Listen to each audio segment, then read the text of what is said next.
Bienvenue dans Expertise, l'émission de tous les entrepreneurs, tous les indépendants et de tous les audacieux. En fin d'émission, nous recevrons un audacieux, Monsieur Burt, qui vient de cofonder une start-up qui s'appelle B Réputation. Mais tout de suite, j'ai le plaisir d'accueillir Olivier Sarezinski. Bonjour. Bonjour. Vous êtes cofondateur d'Optime Réseau. Et à côté de vous, Joël Wittmann. Bonjour. Bonjour. Vice-président d'ONTPE, l'Organisation nationale des TPE, le patronat des petites entreprises. Oui, en quelque sorte. Aujourd'hui, dans le panorama des organisations patronales, on les connaît, MEDEF, CGPME, UPA. Et on trouvait qu'il y avait un trou assez énorme sur les 0,19 salariés. Donc l'ONTPE, on l'a créé il y a 7 ans. Et on continue à la développer en termes de services pour les dirigeants de TPE. Alors c'est vrai qu'aujourd'hui en France, tout entrepreneur, notamment dans les petites entreprises, est à un moment donné le nez dans le guidon. C'est un homme orchestre, un homme à tout faire, et il y a un risque d'isolement. Et il faut rompre cet isolement, c'est absolument nécessaire. Et est-ce que les réseaux sont la solution ? Les réseaux sont effectivement une des solutions pour rompre l'isolement, puisqu'ils permettent de rencontrer beaucoup d'entrepreneurs et de secteurs divers. Donc ça permet non seulement de rencontrer du monde, mais en plus d'échanger avec des gens qui ont des âges différents, des sexes différents et des activités différentes. Donc c'est une très belle solution. C'est quelque chose de très important et qu'il faut dire absolument à tous les entrepreneurs de penser à rentrer dans un réseau. Alors oui, le réseau, effectivement, je rejoins Olivier, ça permet de sortir de l'isolement. Nous, on va encore plus loin. On va encore plus loin. Pourquoi ? On s'aperçoit, comme vous le dites si bien, l'entrepreneur, c'est un couteau suisse. Il doit avoir multicasquettes, multicompétences.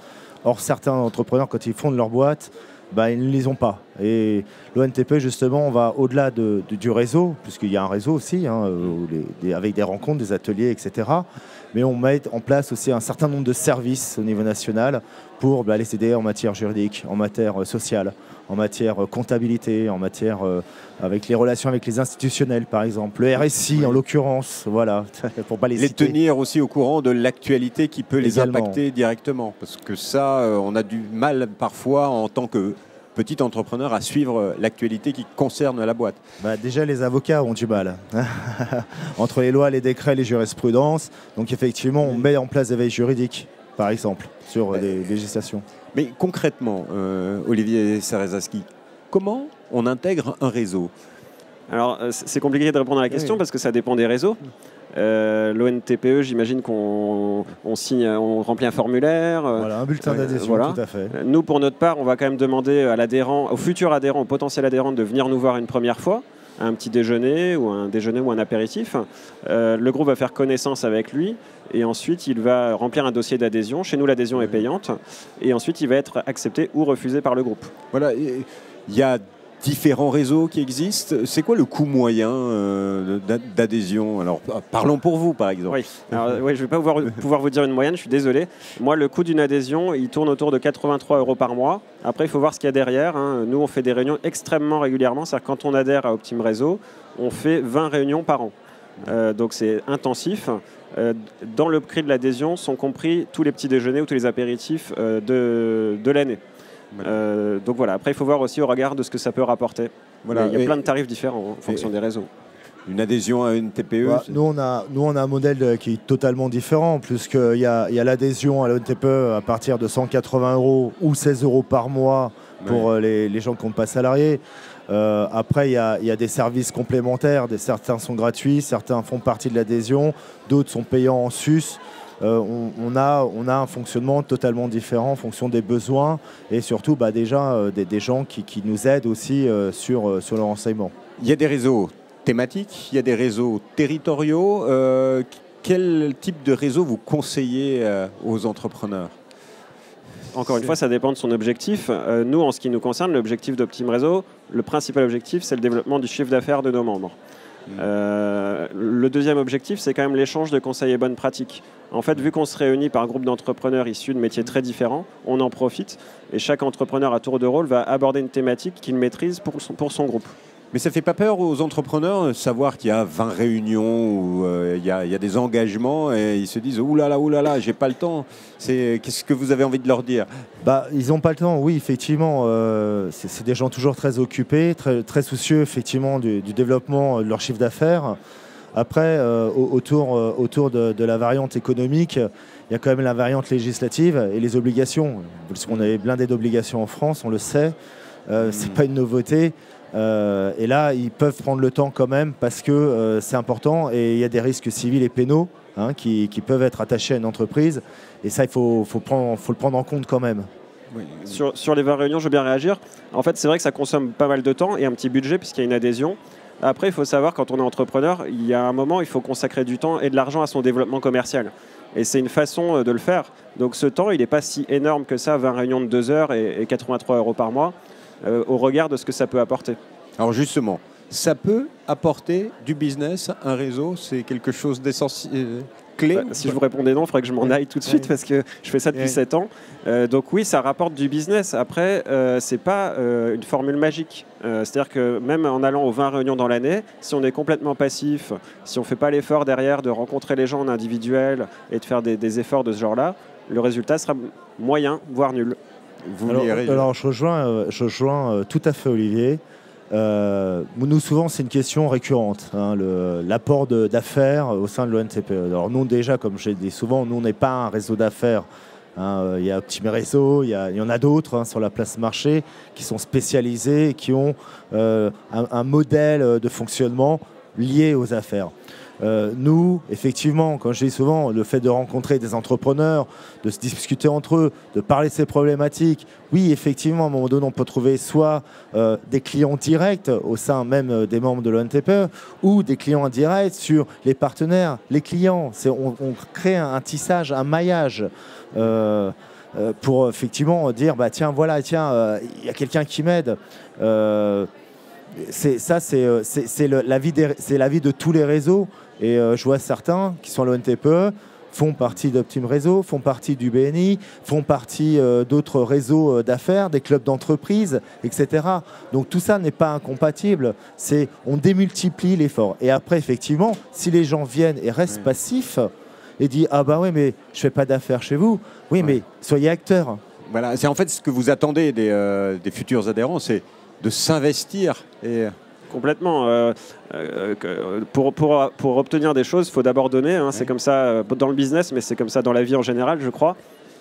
Donc, si nos membres sont complètement passifs et qu'ils n'apportent rien au réseau, le réseau ne va pas leur rendre. Alors, j'ai entendu vous apporter des services, du contact, du relationnel, mais plus précisément, ça peut être quoi concrètement? Par exemple, chez Optime Réseau, je m'inscris dans le réseau. Qu'est-ce que je peux attendre d'un réseau? Alors, donc vous allez vous inscrire dans le réseau, vous allez venir donc 2 fois par mois dans nos groupes, rencontrer pas mal de monde, tisser des liens de confiance avec les gens qui seront autour de la table dans la durée. Et ces gens-là vont progressivement vous ouvrir leur carnet d'adresses. Donc l'idée, c'est de se dire, imaginons que vous créez des sites internet, je dis n'importe quoi, peut-être que vos clients ont aussi besoin d'un expert comptable. Vous allez pouvoir recommander l'expert comptable du groupe. Et l'expert comptable du groupe aura peut-être un client qui aura besoin d'un site internet. L'idée, c'est de s'échanger comme ça des contacts et des clients. Et chez ONTPE, vous avez parlé tout à l'heure de services. Quel type de services nous, on fait des ateliers. Donc, c'est des ateliers thématiques.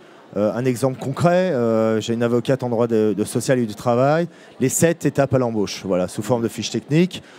Quelque chose de très simple pour que celui qui a un peu de compétences en matière juridique peut appliquer. D'accord ?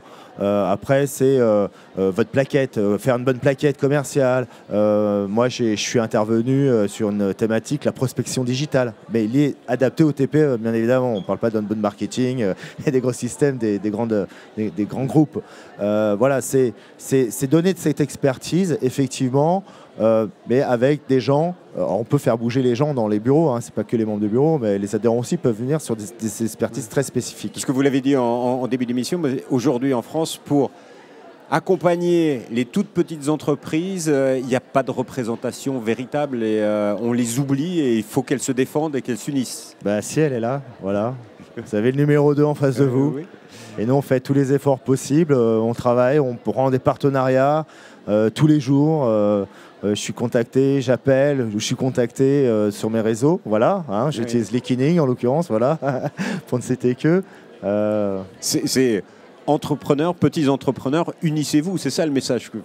Oui, et pour rebondir, heureusement qu'il y a des organismes comme l'ONTPE parce qu'aujourd'hui, on a lancé un système qui fait qu'on peut ouvrir des boîtes avec rien du tout, avec l'auto-entrepreneur, SARL à 1 euro. Donc les gens se lancent un petit peu à l'aventure sans réfléchir et ils ont besoin d'être accompagnés par des organismes comme l'ONTPE.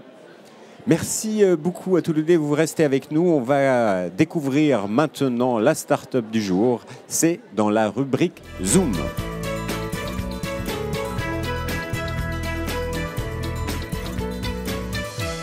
Pierre-Olivier Burt, bonjour. Bonjour. Vous êtes cofondateur de B-Réputation. B-Réputation. B-Réputation. Alors, un outil collaboratif de recueil et feedback d'évaluation de l'entreprise. C'est en fait, en 2 mots, c'est... Tout à fait. C'est la première fois que l'entreprise est évaluée par toutes ses parties prenantes. Ça lui permet de prouver sa valeur et de montrer à tout le monde qu'elle fait du bon travail. C'est un outil de confiance au service de l'entreprise. Voilà, donc moi, je peux savoir en tant qu'entrepreneur, à travers votre start-up, l'avis de mes clients et partenaires. Tout à fait. Vous pouvez aller recueillir ce feedback, ça vous servira à vous améliorer, à faire un meilleur service, à les fidéliser et ça vous servira aussi à montrer qu'ils sont contents. Alors la question qu'on pose aux startups qui arrivent sur le plateau, c'est est-ce que vous avez eu des difficultés? Quelle a été la grosse difficulté rencontrée dans votre parcours de création? Alors une des principales difficultés, c'est qu'on a une solution qui... en théorie, s'adresse à toutes les entreprises. On a une technologie de questionnaire qui peut servir aux grands groupes, aux grosses PME, mais on s'adresse aussi aux tout petits parce qu'on leur propose une vraie solution pour se montrer. Et du coup, dans une start-up, ce qui est difficile, c'est de se concentrer et on ne peut pas servir tous les clients parfaitement. Donc la grosse difficulté qu'on a dans le développement d'un produit, dans la conception d'un produit, c'est de se concentrer sur des axes très précis pour servir au mieux un segment de clientèle. Et comment vous l'avez surmonté, cette difficulté? Vous avez fait un choix? Oui, on a fait un choix, mais c'est surtout une organisation à l'intérieur de l'équipe qui doit arriver. Alors là, il y a des théories de Lean Startup, de choses comme ça, qui apprennent aux entrepreneurs et aux gens qui montent des startups à se concentrer, à être efficaces. L'idée, c'est vraiment de faire chaque chose bien. C'est pas la peine de faire trop de développement technique. C'est pas la peine d'essayer de faire le produit parfait. S'il plaît, il va servir. Donc, on sert quelques clients parfaitement et ensuite, on apprend. Alors, la prochaine étape de votre start-up? Alors, prochaine étape en termes de développement commercial, c'est continuer à aller toucher le tissu des petits entrepreneurs, les auto-entrepreneurs, les TPE, les PME, à travers notamment des réseaux et des partenariats qu'on peut faire. J'entendais parler de réseaux, là, on a quelque chose chez nous qui est très similaire. C'est aussi des partenariats avec des acteurs transversaux qui vont nous distribuer notre solution à tous leurs franchisés par exemple ou à tous leurs prestataires. Et puis en termes de levée de fonds pour notre start-up, ce sera en 2018 puisqu'on a déjà levé des fonds en 2015. Donc ce sera en 2018 où soit on sera rentable, soit on ira relever des fonds auprès de partenaires. Voilà. Bon, et pour terminer, est-ce que vous avez un conseil à donner aux entrepreneurs? Bien sûr, un conseil qu'on partage tous et un besoin qu'on a tous, c'est de la visibilité et de la crédibilité. Et pour ça, il n'y a rien de mieux que la satisfaction de ses clients. Ça peut être aussi la satisfaction de ses employés quand on est une agence d'accueil, par exemple. Mais la satisfaction de ses clients, la recueillir, la mesurer, ça permet de s'améliorer et surtout d'avoir une référence qualité qui est indispensable pour convaincre. Voilà. Merci beaucoup, Monsieur Burt. Donc, c'était la start-up à suivre, B-Réputation. Vous pouvez bien sûr retrouver l'émission sur la chaîne YouTube du Salon, Salon SME TV, et bien sûr sur demain.fr. Quant à nous, on se dit à bientôt pour de nouvelles expertises.